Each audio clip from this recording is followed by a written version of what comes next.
So, like I said, we're going to talk about rebooting your leadership and what does that look like. And this is a time of year a lot of people are starting to rethink how to do some things differently. This is when we are rebooting our health goals, like, I ate 85 pounds of turkey over the last 6 weeks, and so I need to do something about my health. Or I actually talked to somebody who, as a church, we were starting a fast at the beginning of 2021, and they said, hey, I'm not going to start my fast till we're done with our Christmas cookies. And I was like, I don't know if that's how that's supposed to work exactly, but there's all kinds of things that people are doing now. They're going, hey, we just spent a ton of money on Christmas. We need to reboot our finances or get our credit card debt under control. There's all kinds of things that we're trying to reset right now, and I think that's common at this time of year. One of the things that we will do when it comes to a leadership reboot or reset is we typically don't do it unless we have to. It happens whenever there is a crisis of some kind. So when we have a failure, our team doesn't perform like we'd like them to, we have a failure of some kind, or maybe there's a stagnation. Maybe we just have a moment of reflection where, like we are doing right now at the end of or the beginning of a year, when we reflect and go, man, something needs to change. And this is typically when a reboot will happen. Some of you, as I look around the room, a couple of you guys have military background experience. And so we're going to talk through something that I think is really helpful and really interesting. And there's what's called an AAR. It's an after action review. And it was originally developed for military purposes to review actions afterwards, after action review. So they would look at what was done and they would just have an objective conversation about it. And the goal of an AAR is for people to kind of disregard rank, disregard roles, and just have an honest conversation about what actually happened, about the results. And it's not supposed to be a judgment about performance as much as it is an objective conversation about what actually took place. And I think this is really important for us. So I think there's going to be application for you personally, and I think there's going to be application for you if you lead a team to be able to apply it in those ways as well. So we're going to walk through this and talk about it a little tonight. There's 4 questions that are basically asked in an after-action report. And because I didn't think that was good enough, I've got a couple more that I added.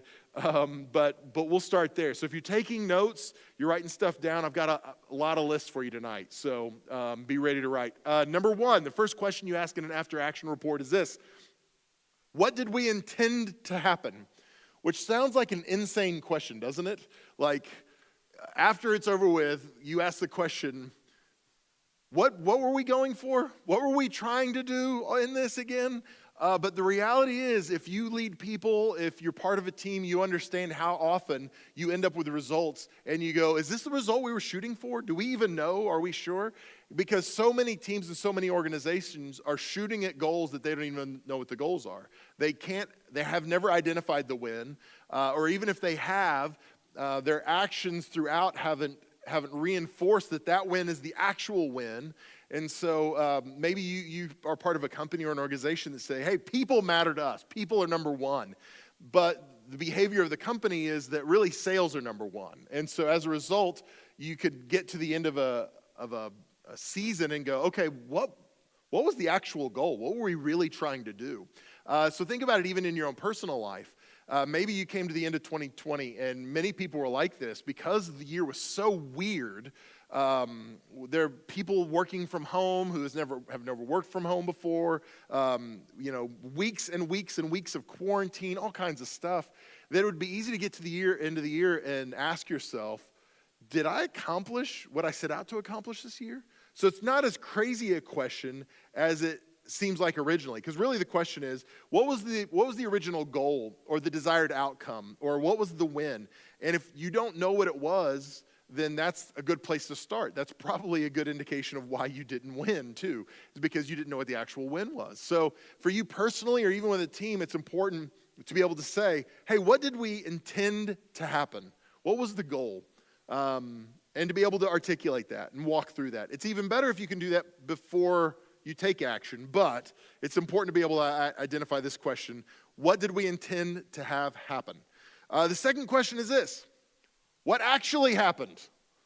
And again, this seems like an idiotic question, But I've been part of organizations, and I'm sure you have too, that when you ask what happened, all you hear is the whitewashed version of what happened. You don't hear any of the negative, you only hear the positive, and as a result, the organization doesn't grow, your department doesn't move forward, your leadership personally doesn't grow because you're not being honest about what actually happened. You're looking at the best possible version of it. Now, I'm not the person who thinks you gotta always be negative and always be crushing yourself because you weren't good enough or whatever it is, but I think you have to have an honest conversation about the results. You have to be able to honestly talk about where we ended up and what actually happened.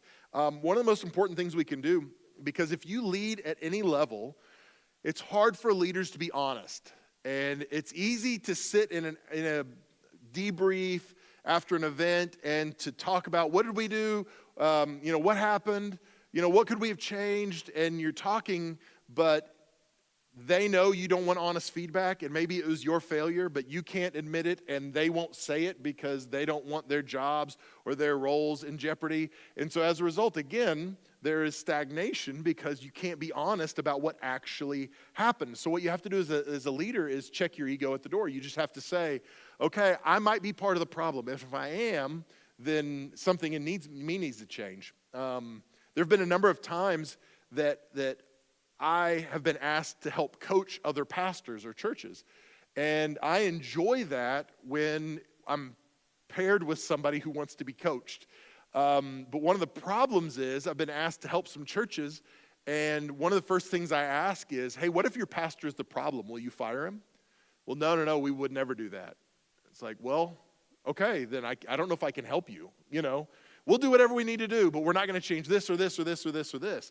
It's like, well, I don't know if I can help you then, because sometimes the pastor is the problem. Sometimes the department head is the problem. They think it's a problem with the department, but it's not. It's the department head. Sometimes the CEO is the issue. Most of the time, problems don't go up the chain, they go down the chain.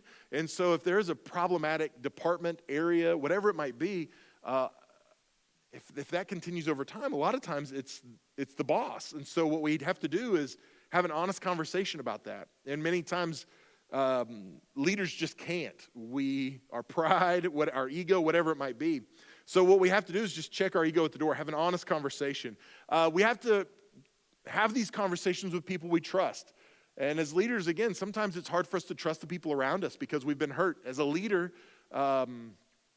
we've been told you got to keep an emotional distance from the people you're serving and leading.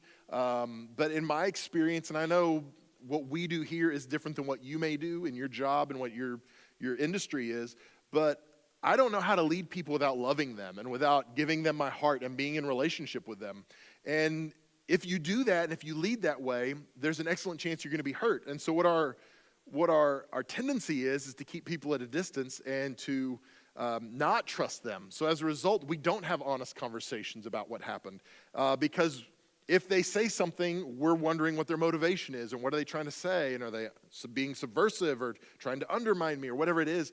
So we have to build trust and we have to have these conversations, let them be able to speak their mind. One of the questions I think is really important to ask when you're asking the question what actually happened, and especially during this last year, one of the things I've talked to a couple of different leaders about is to ask yourself, because a lot of organizations struggled during 2020.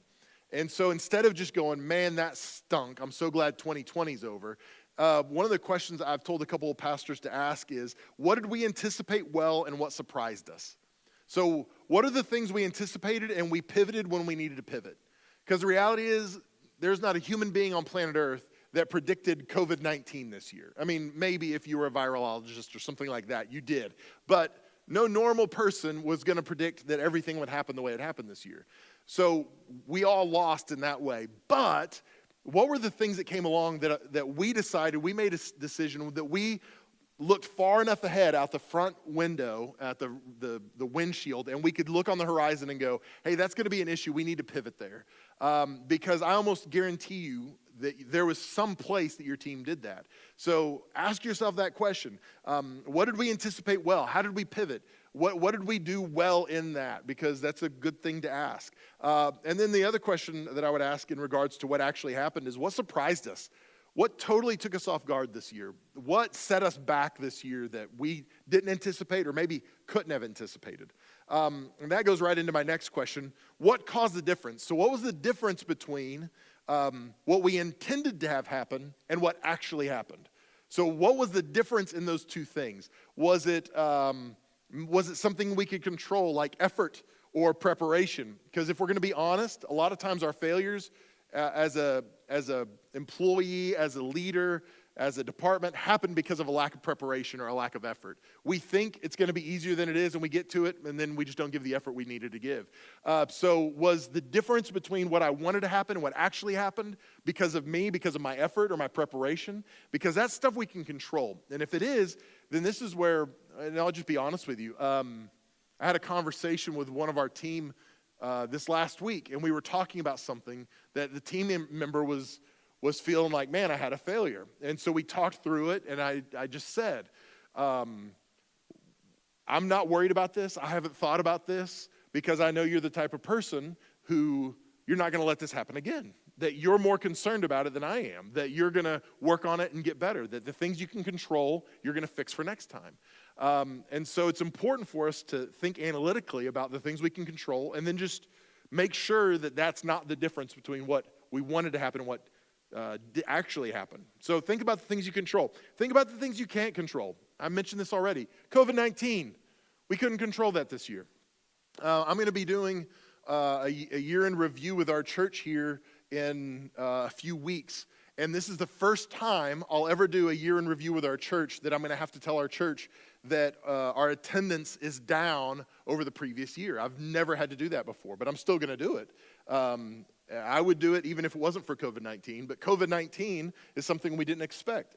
That's something that impacted us that we can't do anything about. So we just own it, we're honest about it, and we move forward. So there's things like that, things like cultural shifts. Maybe there's shifts in your market, in your industry that you can't control what's going on, and maybe that will mitigate some of how you feel about what caused the difference. Because again, the things we can control, we need to do something about. The things we can't control, we just shouldn't worry as much about those things. We need to pay attention to them. We need to be honest about them, but we shouldn't worry as much about those. And I said this earlier, we just need to be honest about our failures.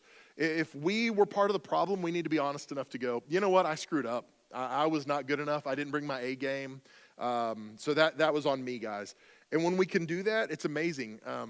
I told Tracy, my assistant, we were talking today, and I just said, I'm giving you guys a sneak peek to our year in review, by the way. So at our year in review, I'm going to have to tell our church, number one, hey, our attendance is down, which all churches love to be able to say that from stage. Our attendance is down from this time last year. So that's number one. And the other thing is we spent more money this year than we brought in. Now, there's good reasons for both of those, and I'll explain both of those.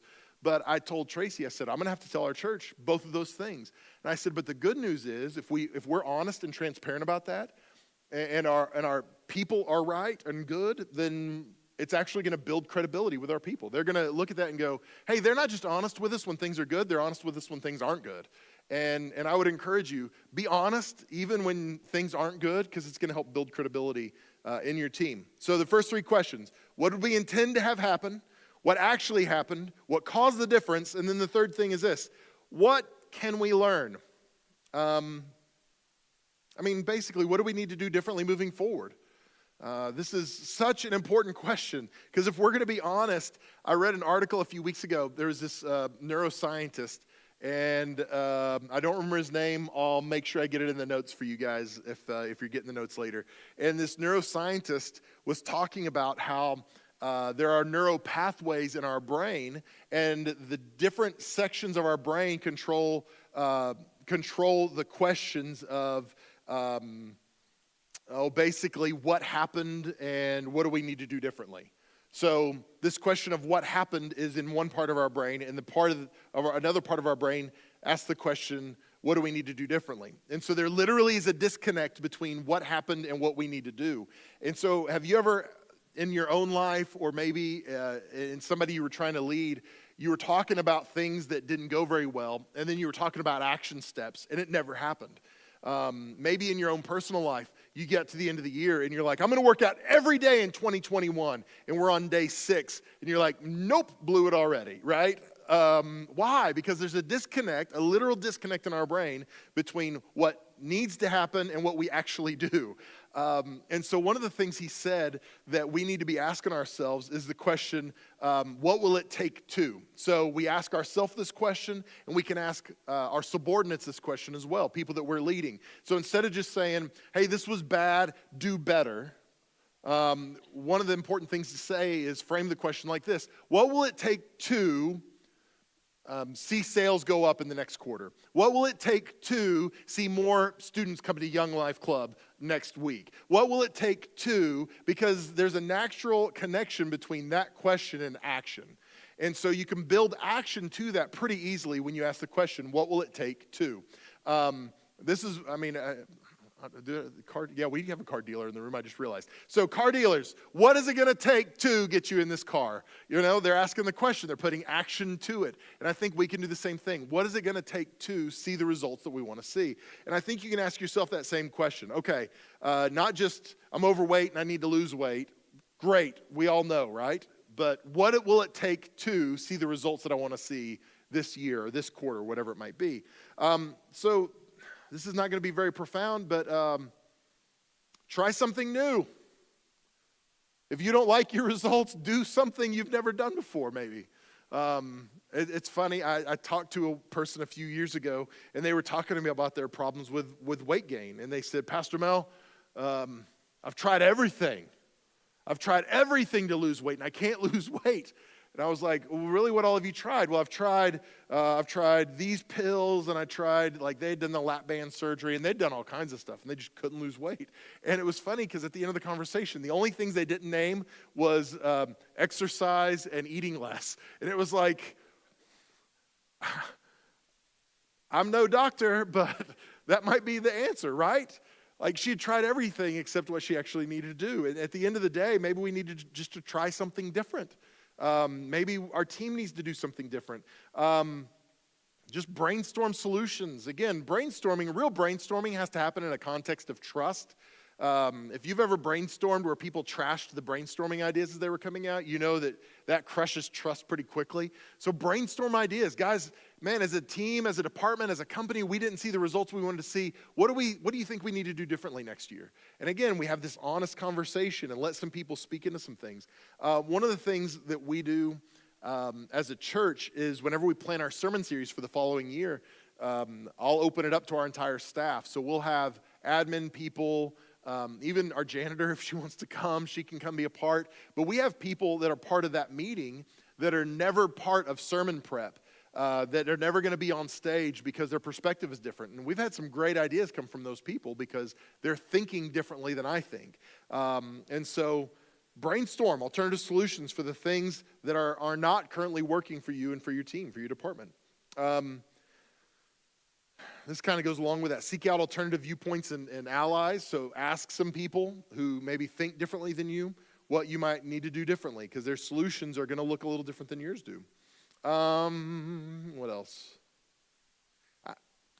We won't go real deep into this. You know, one of the things I think you can do when you're trying to figure out what do I learn from this failure we've just experienced is talk to a mentor or a coach. If you don't have a mentor, you need to find one, and they're not going to find you, so you have to go find a mentor. And a lot of times a mentor is going to be somebody who cares about you, is invested in you, but they're going to be honest with you. They love you enough to be honest with you. And so I've found that when I have honest conversations with my mentors, it is painful at times, but it's so helpful because they're an objective third party who can go, hey, why did you do that? Well, this is why. Well, no. You should have never done that. You should have never let that person do this. You should have never said that, whatever it is. They can see things from a different perspective, and they're going to say things sometimes that the people you're leading or the people that you're peers with won't say to you. So talk to a coach, talk to a mentor, and they're going to be able to speak into that. So the military, on their after-action reports, their AARs, they have these 4 questions. Again, just to make sure we reiterate. What did we intend to have happen? What actually happened? What caused the difference? And what can we learn? Because I didn't feel like that was sufficient, I've got 2 more. And these aren't nearly as intense as the first 4, as you could probably tell if you didn't know I'm not in the military. So here's one that sounds so Dr. Phil, I just didn't know a better way to ask this question. So the fifth question I would ask is, who are we being? That does sound a little like Oprah or Dr. Phil, doesn't it? Leading, it really is, if we boil leadership down in so many ways, it really is about who am I and what am I doing? Because my character, my heart matters as a leader, and then ultimately it doesn't matter how good I am or how moral or how kind or just I am. If I don't do anything, then that doesn't matter. It's got to be these two things together make a good leader. And again, if you're performance, but your heart and your character and all that stuff is not there, then it doesn't make any difference. So those two things have to be there. So one of the things I read recently, there was a corporate coach named Dane Dunstan, and in an interview, Dane said this: in my work with clients, I ask two questions to prompt self-reflection. Who am I being and what am I doing? And he says the language is very specific. It's not who do I aspire to be? It's not about judgment. It's about observation. So one of the things that's so interesting about this is that he was very specific. Again, he said, who am I being? And one of the things he said, which I thought was really interesting, is he said he feels like observation changes outcomes. So when you help somebody observe who they were being, and maybe in hindsight, this is who I was being, this is what I was doing, this is what I was acting like, then it helps them understand what needs to change or what needs to happen. It gives them better understanding of the changes that need to take place in who you are. And again, I thought this was pretty interesting because how many times have even we said something like, man, I did this, but that's not who I am. It's like, and I've said this from the stage, 100%, that's who we are. If I say something mean to somebody, that might not be who I want to be, but that's who I am. Like in that moment, I just said something mean. I am a mean person in that moment. And again, we don't want to face these realities, but sometimes what we do is an outgrowth of who we are. And so sometimes if there's a failure on our part, if there is a lack of success, if there is whatever it might be that we're evaluating, sometimes it comes back to who we are and what's going on in our hearts and our own lives. And so we have to ask the question, who are we being? Or who was I being? What was going on in my heart? What was going on in my mind? What was my motivation for being like that? And then what needs to happen to move forward? Because again, it's when we can identify what we were thinking and what was going on in our hearts, or what currently is, it makes it easier for us to make a shift moving forward. The sixth and final question I would ask is this. This sounds totally off compared to the military questions, but that's okay. One of the questions I ask in our reviews, our annual reviews, is this: what were you doing when you had the most fun? And again, this feels like a total departure. So let me get more specific. I am not the person who will ever say, go chase your passions, and that's what you need to do with your life, because the reality is that's what's caused a whole bunch of college graduates to major in like theatrical dance, and now they are substitute teaching, and because they followed their passions and now they can't make a living. And so I'm not trying to be mean. I'm just saying we've lied to a generation of people who, when we've said follow your passions. That's not what I'm saying here. What I am saying is when we ask the question, what were you doing when you had the most fun? For me as a supervisor in a review session, what it does is it helps us see a little bit of their heart. When they say something like, man, like an admin person might say, man, you know what? I loved when we did this outreach. I loved being able to help with. That gives me a glimpse into what helps them come alive. So it's not just something that they are passionate about or something that's fun, but it's something that they're probably going to excel at if we can get them in that kind of role. And so for me, it's important for us to identify that and look at that and be able to help people be successful and do things that maybe not just that they're good at, but that they enjoy doing as well. If we can marry those two things, then it's going to be good. But for us in our own lives, when we're doing self-evaluation, I think it's really important for us as leaders to look back and go, man, what was I doing when I just came alive? What were the actions? What were the behaviors? What were the things I was doing when I just felt good, when I was really flowing in my strengths, whatever it might be? Because so many times leaders get stuck doing things. And if we're going to be honest, every person in this room, every person watching online, you have to do things as part of your job or as part of your role that you don't love doing, but you have to do. That's just life. That's grown-up life. But if you can minimize the stuff that is, if you can minimize the stuff in your role or in your job that is sucking the life out of you, and emphasize more the things that you really enjoy, it's going to help you perform better. It's going to help you perform at a higher level. And the things that you hate doing, somebody else loves doing. And you think, Mel, you're crazy. No, I promise. We've got people on our team who love doing computer work and putting people in Excel spreadsheets. I hate that stuff, but there's some people who love it. And so the key is finding people who love doing the things that you don't love, minimize the stuff that you don't enjoy doing, and that's going to help you perform better next time. So with that said, 6 things that I think will help you reboot your team, reboot your own leadership moving into 2021. So my esteemed colleague, Michael Bond, one of our ministry residents here at Summit, is, are you going to be running the mic everywhere? Yep. Okay. Michael, thank you for joining us. Appreciate it. And if you're new to Leadership Night, you might not know Michael. If you're not new to Leadership Night, you definitely do, because Michael is usually the first one to ask a question, and he always has a list. Do you have a list on your phone right now? Yes, I do. I expected that. So feel free. If you guys have questions, let's ask, and we'll open it up to the room. I'll answer some of them, whatever we want to do. So I'll just start off. When trying to find out what actually happened, how would you work with someone who spins the truth in order to advance their own position in a hierarchy? Does that happen in the world we live in? I don't think so. I think everybody is 100% honest all the time. Okay, I'll take a stab at this one, but I'm happy to hear any feedback you guys have. Sometimes there's nothing to do but just be brutally honest with them. And I never want to crush somebody with that stuff, but sometimes you have to. Sometimes they're just so unaware and so oblivious that you have to go, okay, here was your role in this failure. Here's what actually happened. Here's what, but I really try to, that's one, and even in reviews, I try to ask questions. Hey, tell me, what did you think about? Hey, I noticed you wrote this down. What did you mean by that? And let them ferret some of that out.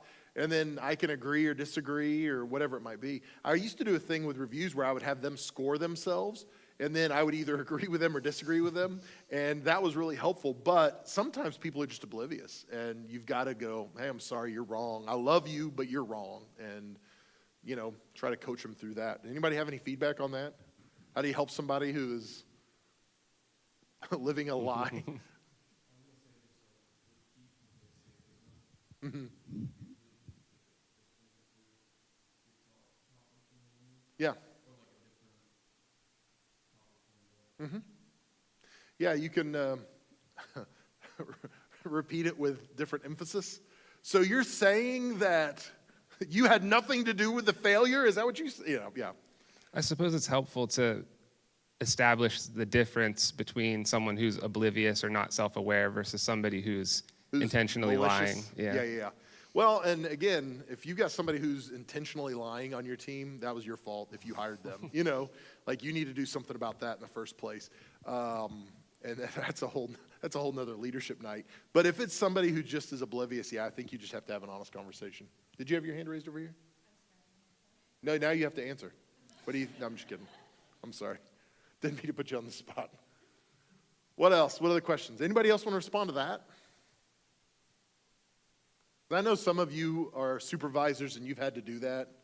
And honestly, if you look around the room, we've got I love the fact that we've got some younger people in the room with us tonight. So thank you for those of you that are college age, high school age. Are all of you guys back here? No? Yeah, all of you are high school? Oh, there you go. You can be tried as an adult. Good job. Okay, any other questions? If not, I'm going to unleash Michael.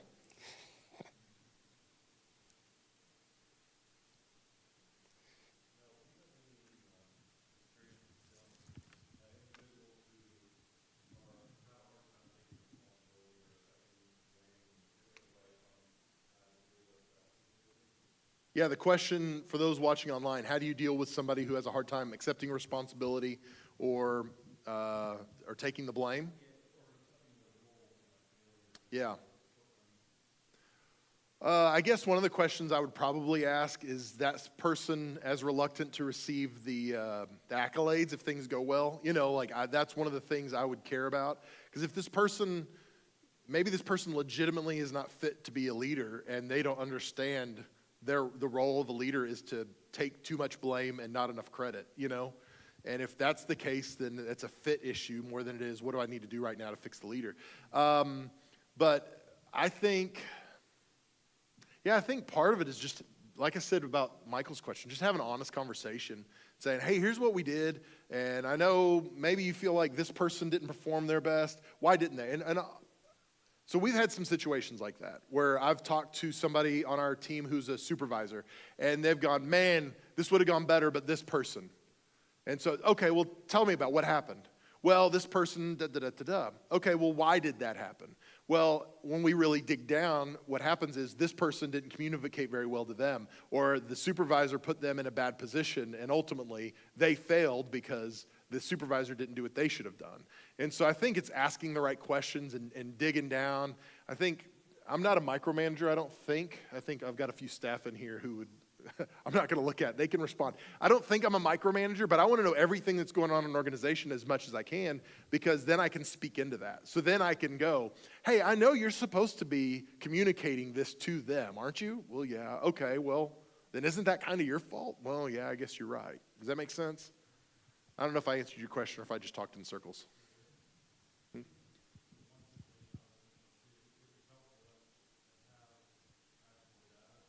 Oh, yeah.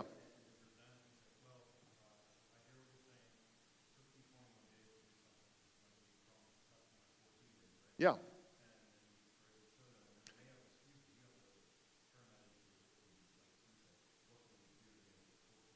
That's right. Well, and in certain environments, I mean, obviously our culture is, our environment is different. In a sales environment, it's really easy to put dollars and cents on it and say, hey, here's how much money you cost the organization. And if your bottom line is dollars and cents, and if people measure their value in the organization based on sales and how much they bring in, it makes it really easy to be able to go, hey, because you did this in 21 days and you should have done it in 14 days, there's a quantifiable way to say you are costing us money, like you are hurting us when you do that. And I go, that's really hard, but that, like in a situation like that, it's easy to measure that. Does that make sense? So yeah, I would totally use numbers like that if you could. Yeah, great question, Scott. Who else? It off to me. So how do you decide who to review? Or just stop doing what I'm doing and then... That's yeah. Yes, you need to stop. Right. You need to stop doing that. That's bad for you. It's bad Right. for because you probably have some people under you that you're trying to raise up. And the problem is when you're doing that, you're not allowing them to have it. You're giving them responsibility, but not authority. Okay. And that's problematic in an organization. So you've got to give them responsibility to lead their people and the authority to do it. That means you're going to step away. Now, it doesn't mean we've all had, I'm going to say it this way, we've all had seagull leaders. And a seagull leader is somebody who flies away and they come back and crap on everything. Mm-hmm. And we don't want that. We don't need that. But so there's got to be a balance between, hey, I know what's going on, but I trust you to lead in that way. So what if I was you, knowing a little bit about what you do, I would probably say, hey, here are the 4 key leaders that I'm leading and trying to empower to lead people that are down the team. Mm-hmm. And so I'm going to take these 4 and I'm going to pour into them and help them understand my heart and what our values are and what we're trying to accomplish. And then, I'm going to touch base periodically with them and I'm going to ask how things are going, but I'm not going to go back through and go, tell me about this, tell me about with every single. Yeah. That's probably what I would do in that situation. Okay. Seagull leaders. Yeah. Don't be a seagull leader. That's right. That's all I got from that. Be a seagull leader. Got it, Mel. You're like, no. Just on that topic too, because micromanagement is something that I've struggled with a little bit too, and something I've found to be super helpful is knowing who I'm working with on any given night. So there are certain people that I work with who benefit from micromanagement, from like being led from step by step by step, baby steps the whole way through, and then there are some who would find that intolerable. And then usually the natural leaders are the ones who, you wouldn't want to micromanage so much. And that's kind of like what you were talking about with having the 4 people or so that you can invest into. So a lot of it is your leadership style will change depending on the rotation of people that are with you in any given moment. Yeah, I agree with that 100%. That's good. What other questions? Got some good ones.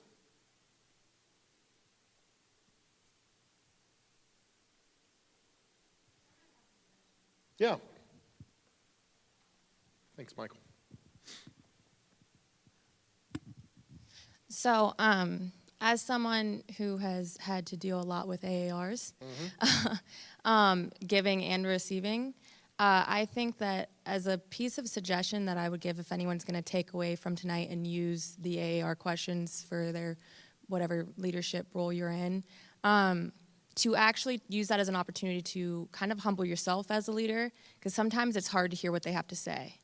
And then we often get really defensive and start to they give a suggestion, well, I think we could have changed it by doing this and it would have made it better. And then the instant reaction from the person giving the AAR is, well, I had to do it that way because of this and this, and then I had to do this, and they just Or kind of take it personally. undermine. Yeah. And I think when that's happened to me in the past, it was very frustrating because I felt like I wasn't actually being heard, and vice versa. It's not really a good role to do as a leader as well. Yeah. So, That's good feedback. That's good. What else? Here's another question. When trying to find out the cause of mistakes, how do you tell whether the cause is incompetent employees or a system which fails to promote excellence? Wow, that's a good question. Anybody have some feedback on that? I'm working on an answer. Anybody have any thoughts? Is it incompetence or the system, basically, right? Yeah, Aaron. I think one clue that you could have is if you look at your organization, you're just burning through people.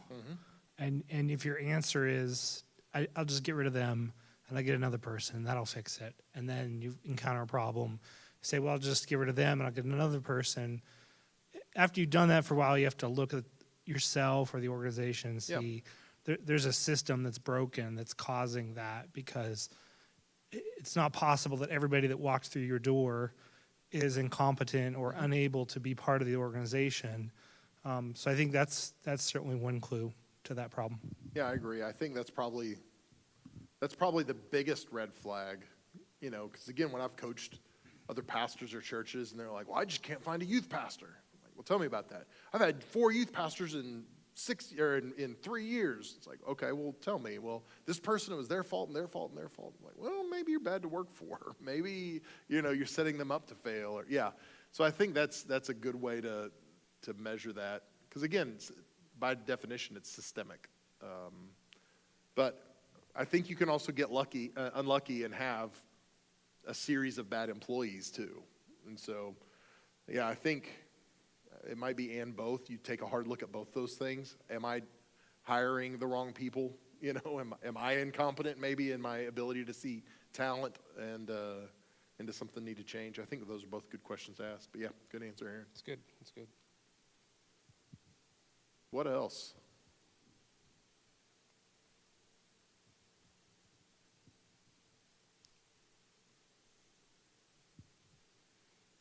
You people are making it too easy for Michael tonight. Michael, what other questions do you have? Can you speak about the role a person's attention plays in an excellent performance?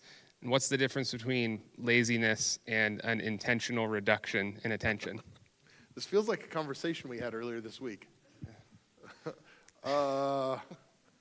Okay, walk through that again for the people who weren't privy to your and I conversation a few days ago. Yeah, so we talked a little bit about how if somebody's really good at something and they're maybe having an off night or they're exhausted, both of those things contribute to a drop in attention. So you're not paying as careful attention to what you're doing.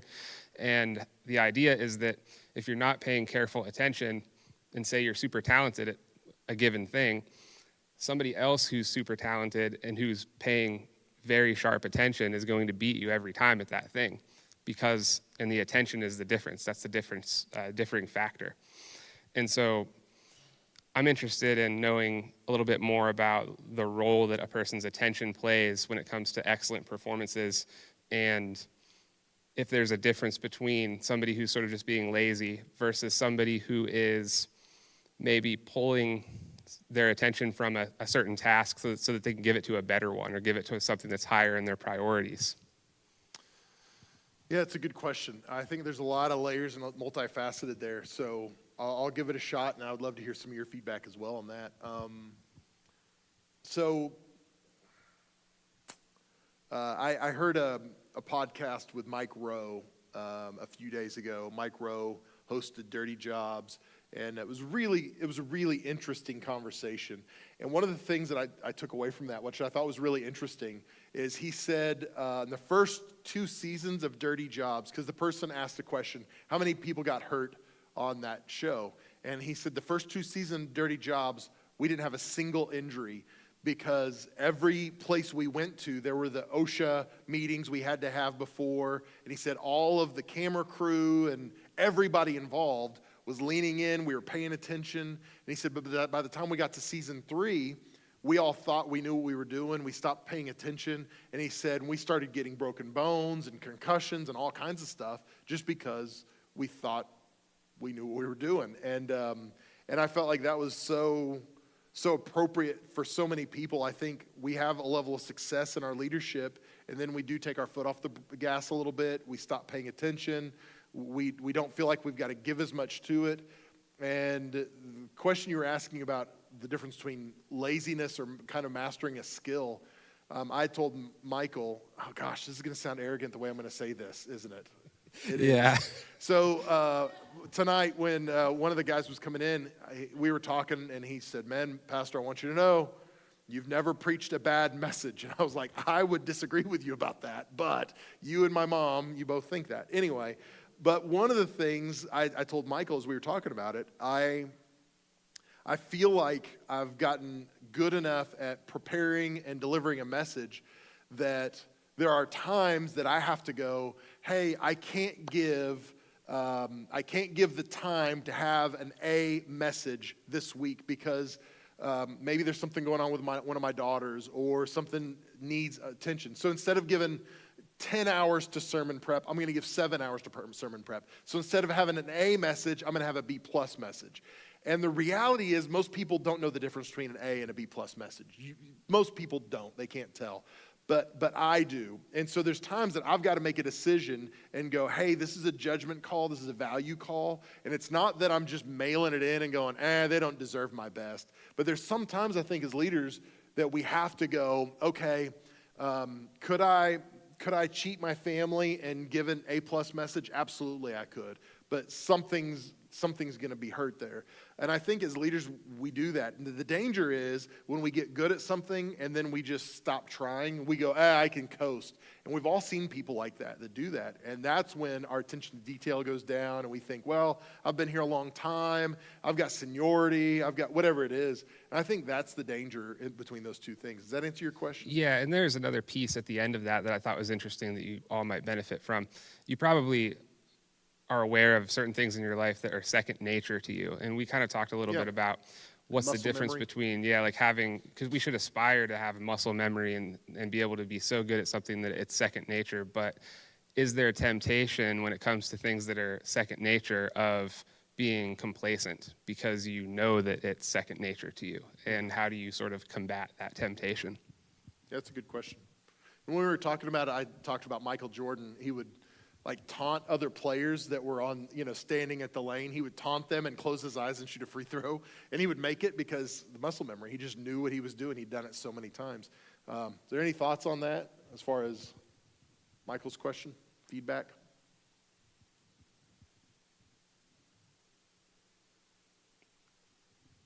Maybe it was asked and answered so masterfully. Could be.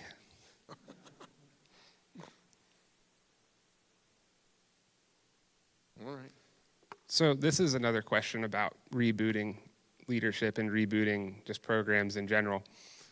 If you're working with the same set of people and you know that you had a terrible program or a program that maybe hard times like 2020 exposed a lot of flaws and issues with, Do you think it's better to run through and address all of those things with the people and sort of drag it all back up? Or do you think it's best to have like a clean break with the bad program and try to just start over fresh and new with something else? And is that even possible to erase the memory of the difficult times?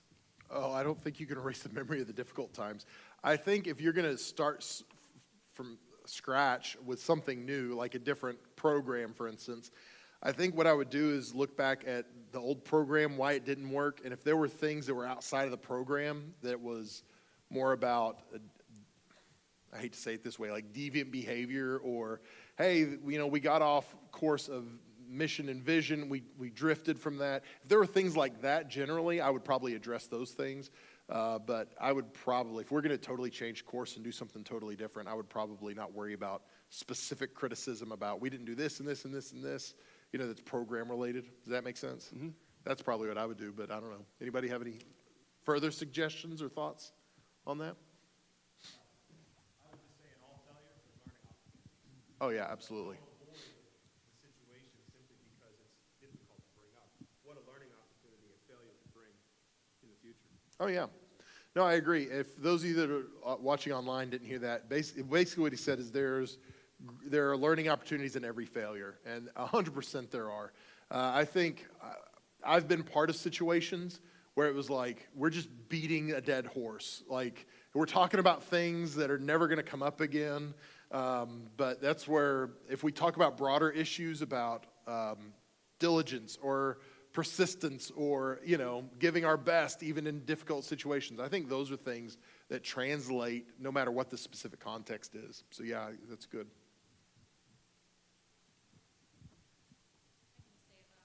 No, you can't say it loud enough for the people online to hear you. Sorry. You're loud. You're not that loud. This will be quick. Whenever you're setting your goals this year, so you go through this process with your team and then you set your goals, I feel like I can't even bring up the goals from last year because the world was so crazy and it was so hard to... I just don't want to compare what we thought we could do because the playing field was so different. So how are you setting goals for your team after this reboot to be realistic to achieve them? That's a really good question. And there are a lot of different industries in this room, so I would love to hear some different feedback. I know even for you, I would still talk about the fact that, wow, nobody hit their goals last year, and I get it, and here's why, and that's okay. But even in difficult circumstances, guys, we still need to give our best. And so, man, so many of you did that. I think that's still an opportunity to cast vision and to encourage and that kind of thing. But like for us, when we're talking about goals for departments and things like that, we've just had to kind of start over because it does look totally different. Like for us as a church, the big numbers we measure, like attendance and things like that, those are back to where we were in 2014. So it's like it would be impossible for me to say, Ricky, at the beginning of this year, you had 120 kids on a Wednesday night. Now you've only got 55. That's a problem because then again, it's sending messages about what I see and what I value. And so I think you can set goals, but they've got to be, well, I think we've done a goal. I think we've done a goal-setting leadership night. But I think the goals have to be a stretch, but they have to be attainable. So obviously you can't go up from what they were last year if they only hit half of what they were supposed to hit last year. That's where you adjust it and you go, hey, man, I see where you're at, and we're going to adjust them. We're going to stretch you, but we're still going to make it attainable for you.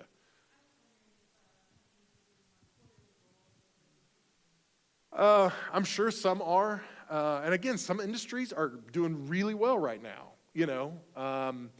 and should I say this? No, I'm not going to. One of the things some companies I think should consider is doing quarterly goals, semi-annual, and that way it makes it a little more bite-sized. And one of the things I've seen some organizations do, some companies do, is they have team goals. So they go, hey, here's what your team's goal is, here's what your team, but as an organization, our goal is this. And if we as an organization hit this goal, then we all get a bonus. And so it gives everyone buy-in in that. and it gives everybody an opportunity to play a part in it. So, yeah, I think it's an opportunity to get really creative, I think. Just totally change some things up. So, what about the rest of you? I want to hear some other responses to that. I have another question. Oh, any other, hold on one second. Any other responses to the goal thing? I'll just walk over, you can talk into my face. Is that awkward if I did that? Thanks, Michael. Yeah, like you said there, I think too often we get stuck on this idea that goals have to be an annual cycle. And twofold to that. One is, like you said, we should look at, you got to be, a big term in business today is agile. Yeah. You got to be ready to adapt. You got to assess the situation like COVID this year. It throws things upside down, and you got to stop and say, okay, let's reevaluate where we're at, and maybe 3 months into the year, 6 months into the year, and so forth. The other thing is, don't wait until the end of the period to assess things. You got to be actively involved. You know, again, I've seen that situation where you set an annual goal, you talk about it when you set it, you don't talk about it until it's over either. And a lot happens in between there, and people really drop off. And some people, it's just too late to save at that point. Yeah. So be active, regularly discuss things, and regularly evaluate things. Yeah, I think that's a great point, Greg. I think it is easy to set a goal and to walk away from it and then just crush them at the end when they're like, you were terrible, you didn't do anything. But as a supervisor, we didn't do anything to support them or assist them or come alongside them or help them win either. So that just makes it even more awkward then, because they know they're not hitting their goal. And anyway, so yeah, good feedback, Greg. Yeah, you talked earlier about people coming alive with certain passions. Yeah. I just had a review with a staff member, and they kind of told me something that they really wanted to do, and it just makes them come alive. But my gut tells me that they wouldn't be good at that task. Yeah. How do you balance giving them what makes them come alive and really the health of the organization? This sounds really simple. I think it comes back to honesty. I think you just have to be honest. And there might be some incremental things that you could do to go, hey, I can't put you in that role because, to be honest with you, I don't know if you could do it. And that would be bad for you. It would be bad for the organization. But, hey, why don't we try this? Why don't you take on this responsibility?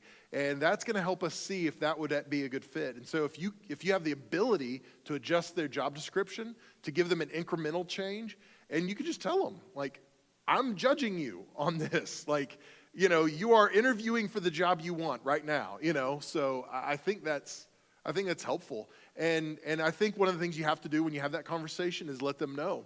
I don't know if you can do that in this organization. And if that's something you feel passionate about that you have to do, then maybe you have to find another organization to do that in. And I'm not threatening to fire you, but, I can't have you in your role if you don't want to be doing this. And, so I think you can be honest about it and gracious about it. And again, it depends on the industry. I've worked for bosses that if I had that conversation, they'd be like, oh, you want to be doing this instead? Well, good luck with that. You've got 2 weeks to figure it out, and that would be it. So that's probably how I would handle that. Anybody else have any thoughts or feedback on that? Really good question. And it's cool, and let me say this too. I think it's good that they trust you enough to tell you that. Because again, I think a lot of people would not trust their supervisors enough to say, hey, I'm doing this, but I really want to be doing this, because they would be afraid of, the blowback. So, yeah, well done. Question in the back. Good job, guys, making him run like this. We keep going all the way across the room. I love it. We'll make this one our last question, and we'll cut the stream, and then if you guys want to talk a little more when we're finished, we can. Scott, go ahead. Yeah, you talked, a lot of your answers seem to go back to us being, as leaders, to being honest with people. That seems to be a line that runs through all of the leadership in general. Yeah. I was curious if you're familiar with Arbinger Institute and the self-deception concept. I'm not. Okay, I'm sorry. I could have said yes, but I would have been lying to you. It's more or less self-deception, not deceiving yourself and being honest with yourself And I just wondered if maybe you would ever consider doing a night where you talk about that concept and, Yeah, self-deception. yeah. Yeah, we actually, a couple years ago, when did we do Deadly Viper Character Assassin series? Was that 2015?